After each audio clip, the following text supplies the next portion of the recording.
శ్రీకాకుళం జిల్లా పలసలో అయితే తమకు న్యాయం చేయాలంటూ మత్స్యకారులు ఒక్కసారిగా రోడ్డెక్కి ఆందోళన చేపట్టారు. 5 ఏళ్ల కిందట శ్రీకాకుళానికి అతి సమీపంలో ఉన్నటువంటి శివాని ఇంజనీరింగ్ కాలేజ్లో మత్స్యకార విద్యార్థి మువ్వల గణేష్ ఆకస్మిక మరణంపై పలు అనుమానాలు ఉన్నాయి.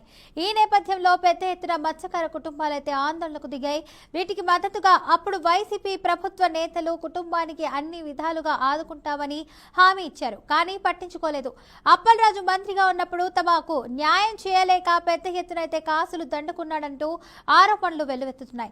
అనంతరం జరిగిన రాజకీయ చదరంగంలో అయితే మువ్వల గణేష్ ఈ కేసు గాలికైతే వదిలేసింది. అయితే ఇదే వ్యవహారం జనసేన నేతలు పవన్ కళ్యాణ్ దృష్టికి తీసుకెళ్లడంతో కూటమి అధికారంలోకి రాగానే సమస్యను పరిష్కరిస్తామని హామీ ఇచ్చి గాలికి వదిలేశారు. ఈ నేపథ్యంలో తమకు న్యాయం జరిపించాలని సామాజికవేత్త దువ్వాడ శ్రీధర్ ఆధ్వర్యంలో ధర్నాకు దిగారు. ఇక నగేష్ అనుమానాస్పద మృతి కేసును అయితే సిబిఐకి అప్పగించాలని డిమాండ్ చేశారు. దీంతో ఒక్కసారిగా మువ్వల నగేష్ మరణంపై మరోసారి చర్చ కొనసాగింది.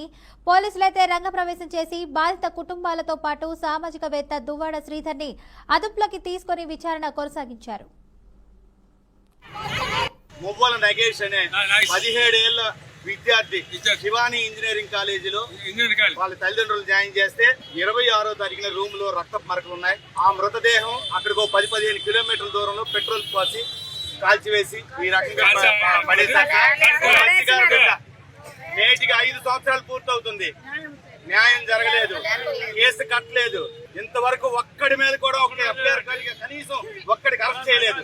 2024లో పవన్ కళ్యాణ్ గారు వచ్చి మత్స్యకారపేటకి న్యాయం చేస్తామన్నారు. గౌరవనీయులు నారా లోకేష్ గారు ఈ పలాస వచ్చినప్పుడు 2 నెలల్లో మా ప్రభుత్వం వస్తుంది, 100 రోజుల్లో మత్స్యకారపేటకి న్యాయం చేస్తామని చెప్పాడు ఆయన ఈ పలాసలో. సార్ లోకేష్ గారు గుర్తు చేస్తాం సార్, దయచేసి మీకు పెద్ద న్యాయం చేయండి. ఒక మత్స్యకారపేట 5 ఏళ్ళు అవుతుంది. ఎవరు చంపారు, ఎలా చనిపోయాడు, ఇది ఏంటి సార్? ఈ కంప్యూటర్ యుగంలో కూడా మీరు ఇచ్చారు మాట. ఎవరు చంపారో వాళ్ళని అరెస్ట్ చేసి కోర్టు ముందు ప్రొడ్యూస్ చేయాలా ఖచ్చితంగా, లేదా లోకల్ పోలీసుల మీద మాకు ఎటువంటి నమ్మకం లేదు.